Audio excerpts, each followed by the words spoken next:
ఇవాళ రిపేర్ చేయి అంటుండు. రిపేర్ చేయడానికి అది వనికి రావాలి కదా, అదేమన్నా అక్కడికి వస్తుందో అక్కర రాదో ఇవాళ అధికారులు చెప్పాలి కదా.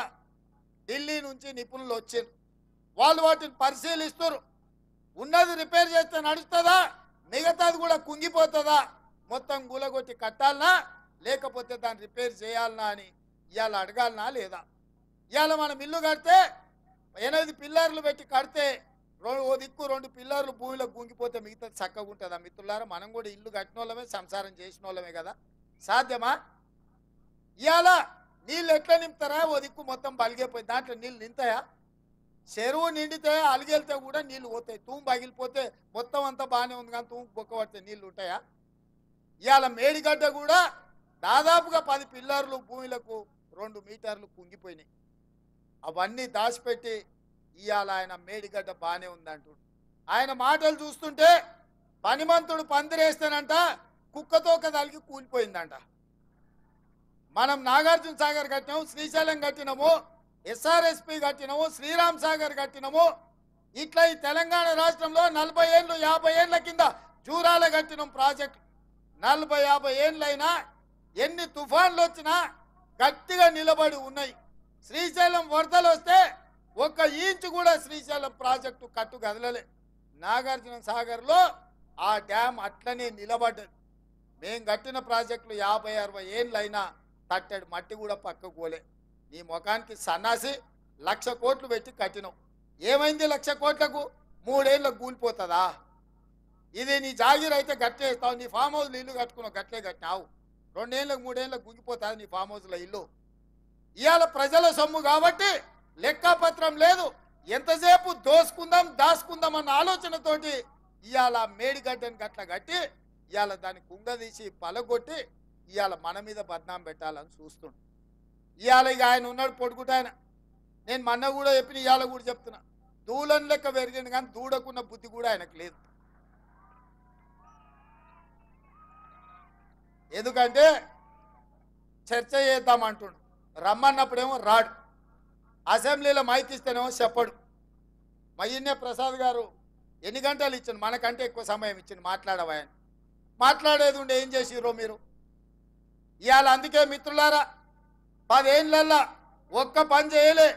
మల్కాజ్గిరి నుంచి మనం మేడ్చల్ వరకు మనకి ఎంఎంటీఎస్ రైలు ఉంటే పట్టాలు వేసినా కూడా డబ్బాలు కొనలే ఈ సన్నాసుడు. మనకు మెట్రో రైలు రాలే. మా జంగయ్య చెప్తున్నాడు ఇప్పుడే, అన్న మేడ్చల్ వరకు 4 నియోజకవర్గాలు ఉన్నాయి, మెట్రో రైలు రావాలి. 10 ఏళ్ళు అయింది, ఎందుకు తీసుకురాలే కేసీఆర్? కనీసం ఆలోచన చేసిండా? ఇవాళ మన ప్రాంతంలో జవహర్ నగర్ డంపింగ్ యార్డు, ఆ నీళ్లతోని పక్కలున్న గ్రామాలు కలుషితం అయిపోయి చెరువులలో చేపలు బతికేటట్లేదు, ఊర్లలో మనుషులు బతికేటట్లేదు. కనీసం కాదాన్ని కూడా చక్కగా దిద్దలేకపోయినా సన్నాసి జవహర్ నగర్ డంపింగ్ యార్డ్ల. ఇలా ఏదన్నా చూడండి మన ప్రాంతంలో వాళ్ళు వచ్చినాక నష్టం జరిగింది. ఇవాళ హైటెక్ సిటీ దిక్కు కోకాపేట, మంచిరేవుల, పుప్పాలగూడ, నార్సింగ్లో 100 కోట్లు ఎకరం పోతుంది. మరి మేడ్చల్ దిక్కు 10 కోట్లకు కూడా ఎందుకు పోతలేదు? ఈ ప్రభుత్వం ఈ ప్రాంతానికి రావాల్సిన ఫ్లైఓవర్లు, రోడ్లు వైడనింగ్ చేయకపోవడమే కదా. అందుకే ఇవాళ కరీంనగర్, ఆదిలాబాద్, మెదక్ ఈ ప్రాంతాలకు పోనీకే పెద్ద పెద్ద స్కైవేలు కానీ పెద్ద రోడ్లు కానీ ఇవాళ మనం రాగానే ఈ ప్రాంతాన్ని అభివృద్ధి చేయాలి. మనం కూడా కోకాపేటలో ఎట్లయితే 100 కోట్ల ఎకరం భూమి పోతుందో మన ప్రాంతంలో కూడా ఐటీ ప్రాజెక్టులు రావాలి, ఐటీ కంపెనీలు రావాలి, మన భూముల విలువ పెరగాలి, మనం బాగుపడాలి. హైదరాబాద్లో ఉన్న చెత్త అంతనేమో మన ఊర్లో పోస్తారంట, హైటెక్ సిటీ ఏమో కోకపేటలో కడతారంట. మరి ఈ మేడ్చల్ ప్రాంతం ఏం పాపం చేసిందే? ఈ ప్రాంతం అభివృద్ధి చెందుందా? హైదరాబాదు నగరానికి నలుదిక్కుల అభివృద్ధి రావద్దా? ఆయన కాంగ్రెస్ ఉన్నప్పుడే కదా ఔటర్ రింగ్ రోడ్ కట్టింది, హైటెక్ సిటీ తెచ్చింది, లేకపోతే అంతర్జాతీయ ఎయిర్పోర్ట్ కట్టింది. జీనోమ్ వ్యాలీ ఈడ మనం ఉన్నప్పుడే కదా వచ్చింది తుర్కపల్లిలో. మా వేణి ఇన్నే ఉన్నట్టున్నాడు సర్పంచ్. ఇవాళ జీనోమ్ వ్యాలీలో వేలాది మందికి ఇవాళ ఉద్యోగాలు వస్తున్నాయంటే కాంగ్రెస్ ఉన్నప్పుడే కదా ఈ ప్రాంతానికి తెచ్చిందని నేను అడుగుతున్నా.